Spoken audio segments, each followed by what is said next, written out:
신명기 4장입니다. 여기에서는 가나안으로 들어가기 직전에 모세의 첫 번째 설교를 마무리 지으면서 두 번째 설교로 들어가는 부분인데요.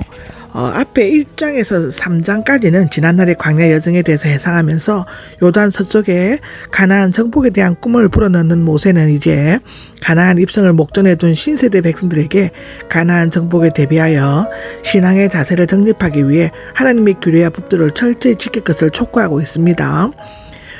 율법 준수에 대한 모세의 권면이 1절에서 14절까지 기록되어져 있습니다. 여기에서 모세는 그의 근거를 시작하면서 이스라엘 백성이 순종치 않고 징벌을 받는 역사적 사건을 들어 전적으로 순종하고 준행하도록 하였습니다. 이를 위해 백성들로 하여금 하나님께 대한 순종과 불순종 중 어느 것이 현명한 길이며 궁극적으로 쫓아갈 수밖에 없는 길인가를 스스로 판단케 해주는 것입니다. 하나님의 율법을 가감없이 지킬 것이라고 1절에서 8절까지 기록되어 있는데 여기에서 규례는 변치 않고 여기는 영원한 법규, 법도는 재판장이 언도하는 판결적 판례법을 지킨다고 볼 수 있는데 이 규례와 법도를 가감하지 않고 잘 지키면 살 수 있고 땅을 차지할 수 있다는 것이 모세 설교의 기본 주제입니다. 그러나 실제로 이스라엘 백성은 가나안에 들어가서 이 설교의 권면을 잊어버리고 가나안 원주민들의 우상과 생활 습관을 그대로 본받아 행하였습니다. 그로 말미암아 그들은 큰 징계를 받았고 극기하는 그 땅에서 이방인의 땅으로 포로로 끌려가게 되는 것이죠. 규례와 율법의 또 다른 목적은 이스라엘은 모든 민족 중에서 도덕적인 숙련과 하나님과의 친밀한 영적 관계를 통해 다른 민족들을 여호와께로 이끄는 것이었습니다. 이로 말미암아 그들은 이스라엘을 첫째로는 지혜롭고 총명한 사람들이고 둘째로는 가까이 다가오시는 하나님이 계시며 올바른 규례와 법도를 순종으로 알고 될 것이라는 것입니다. 율법이 주어졌던 사항들에 대해서 9절에서 14절까지 기록되어져 있죠. 그 율법이 주어졌던 호렙산의 사항을 회고한 것은 율법의 신적 권위를 생생하게 인식시켜줌으로써 백성들의 마음에 하나님의 경외함을 불러일으키고 율법에 순종하도록 하기 위함이죠. 그날 호렙산에서 하나님의 전능하신 불과 어둠과 짙은 먹구름과 불 속에서 말씀하시는 하나님의 소리에서 드러났는데 이러한 경험에서 이스라엘 백성은 영적인 존재로서의 하나님과 초월적인 존재로서의 하나님을 경외하는 법을 배워야 했습니다. 우상 숭배 금지가 15절에서 31절까지 기록되어 있죠. 가나안 원주민들은 당시 고대 근동의 종교들에게서 유행되었던 우상들처럼 피조물의 형상으로 만든 각종 우상들을 섬기고 있었습니다.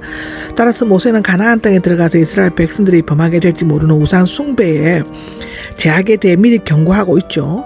우상 숭배는 여호와의 유일한 전능성 초월의 의문을 일으키고 그들을 타락시키게 하는 결정적인 요인이 될 수 있었습니다. 무엇보다도 이스라엘 백성은 수십 개의 거짓 신들의 형상을 섬기던 우상 숭배의 나라 이집트에서 구원을 받았죠. 특히 가나안에서는 천체 숭배, 여리고의 다신이 유행했는데 하나님께서는 제2계명으로 우상 숭배를 엄격히 금하였습니다. 출애굽기 20장 4절에 나오죠. 아론과 이스라엘 백성은 금송아지를 만들었다가 큰 징벌을 받은 적이 있죠.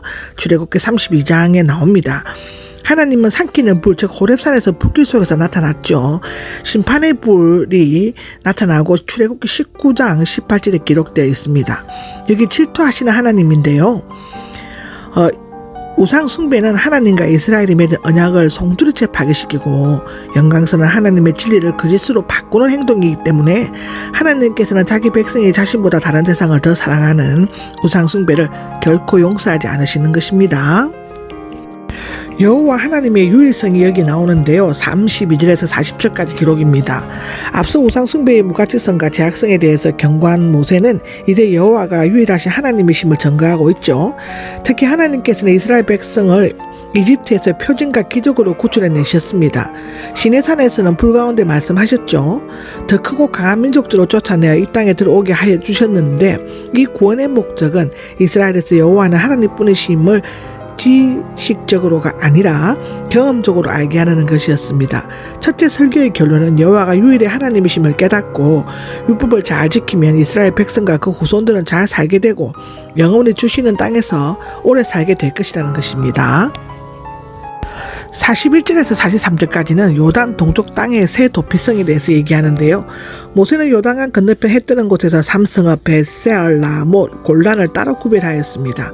후에는 요단강 서편의 삼성읍, 헤브론, 세겜, 게데스시 세워졌는데 민수기 35장에 기록되어져 있습니다. 도피성은 전에 미워할 일이 없는 사람이 실수로 그것을 죽인 자가 그 성읍들 가운데 하나로 피신하여 목숨을 건질 수 있었죠.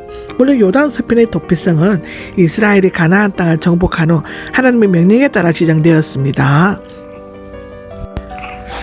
두 번째 설교를 선언하는데요. 44절에서 49절까지가 그러는데 앞서 첫 번째 설교가 시내산에서 지금 이스라엘이 진치고 있는 베드올 맞은편까지의 강야 여정을 해고한 것이라면, 두 번째 설교는 과거 이스라엘 백성이 이집트에서 나온 지 3개월 후 호렙산에서 하나님께로부터 받은 율법을 다시 설명하고 있습니다.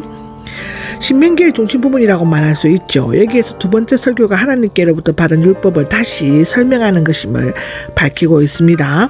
말하자면 모세는 이미 율법을 선포했죠. 그의 입을 통해 둘째 율법으로 다시 설명한 것입니다.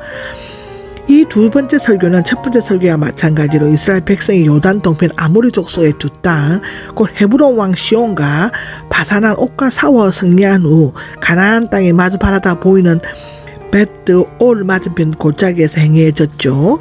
이것은 이 설교가 꾸며낸 이야기나 전해 내려오는 신학적 전설이 아니고 역사적 사실이며, 백성들이 이마에 붙여 표를 삼고 마음판에 새겨 기억하면서 대대로 기억해야 할 하나님의 말씀이라는 것입니다. 때로 신명기의 내용을 주전 2000년 동안의 종주권 계약과 비교하여 설명하기도 합니다.